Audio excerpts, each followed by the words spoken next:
Assalamualaikum warahmatullahi wabarakatuh. Perkenalkan, nama saya Melati Erwindra dari Teknik Sipil A4 Universitas Sumatera Barat dengan NIM 19.2222.01174. Baiklah, di sini saya akan menjelaskan sedikit tentang perencanaan sistem jaringan irigasi sawah. Yang pertama, saya akan menjelaskan sedikit apa itu irigasi. Irigasi adalah penyediaan, pengambilan, pembagian, pemberian, dan pengaliran air menggunakan sistem saluran dan bangunan tertentu dengan tujuan sebagai penunjang produksi pertanian, persawahan, dan perikanan.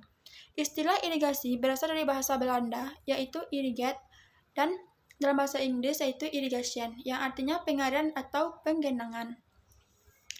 Selanjutnya saya akan membacakan tujuan dan manfaat dari irigasi. Yang pertama, membasahi tanaman, yang kedua merabuk, yang ketiga mengatur suhu, yang keempat membersihkan tanah atau pemberantas hama, yang kelima kolmatase, yang keenam menambah persediaan air tanah. Selanjutnya dengan manfaat irigasi. Yang pertama, untuk mendinginkan tanah dan atmosfer sehingga menimbulkan lingkungan yang baik untuk pertumbuhan tanaman. Yang kedua, untuk mencuci dan mengurangi garam tanah. Yang ketiga, untuk mengurangi bahan erosi tanah. Yang keempat, untuk melunakkan pembajakan dan gumpalan tanah.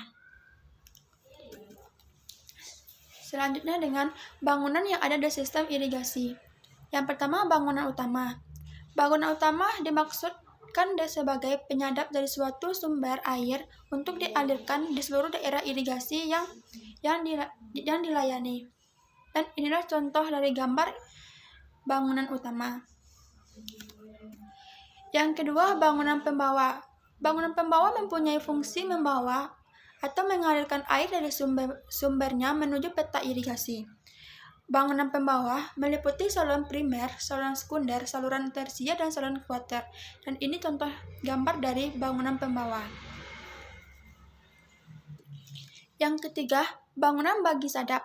Bangunan bagi merupakan bangunan yang terletak pada saluran primer, sekunder, dan tersier yang berfungsi untuk membagi air yang dibawa oleh saluran yang bersangkutan. Bangunan sadap tersier mengalirkan air dari saluran primer atau sekunder menuju saluran tersier penerima. Yang keempat, bangunan pengatur dan pengukur. Bangunan pengatur muka air dimaksudkan untuk dapat mengatur muka air sampai batas-batas yang diperlukan untuk dapat memberikan debit yang konstan dan sesuai dengan yang dibutuhkan. Sedangkan bangunan pengukur dimaksud untuk dapat memberi informasi mengenai besar aliran air yang dialirkan. Dan inilah contoh dari gambar pengatur dan pengukur. Yang kelima, bangunan drainase. Bangunan drainase dimaksud untuk membuang kelebihan air di petak sawah maupun saluran. Kelebihan air di petak sawah dibuang melalui saluran pembuang, sedangkan kelebihan air di saluran dibuang melalui bangunan pelimpah. Dan inilah contoh dari gambar bangunan drainase. Selanjutnya yang keenam, bangunan pelengkap. Sebagaimana namanya, bangunan pelengkap berfungsi sebagai pelengkap bangunan-bangunan irigasi yang telah disebutkan sebelumnya.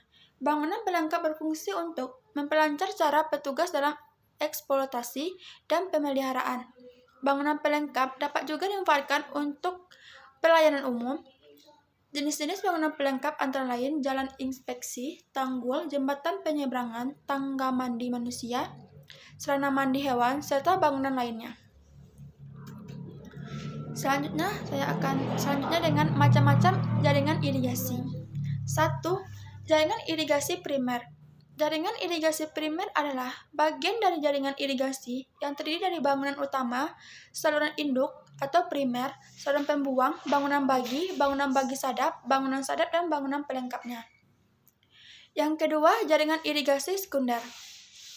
Jaringan irigasi sekunder adalah bagian dari jaringan irigasi yang terdiri dari saluran sekunder, saluran pembuang, bangunan bagi sadap, dan bangunan pelengkap.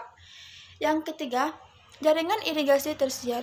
Jaringan irigasi tersier adalah jaringan irigasi yang berfungsi sebagai prasarana pelayanan air irigasi dalam peta tersier yang terdiri dari saluran tersier, saluran kuarter, dan saluran pembuang. pembuang, box tersier, box quarter, serta bangunan pelengkapnya. Sekian hasil presentasi dari saya. Mohon maaf atas segala kekurangan. Saya sudah dengan Assalamualaikum warahmatullahi wabarakatuh.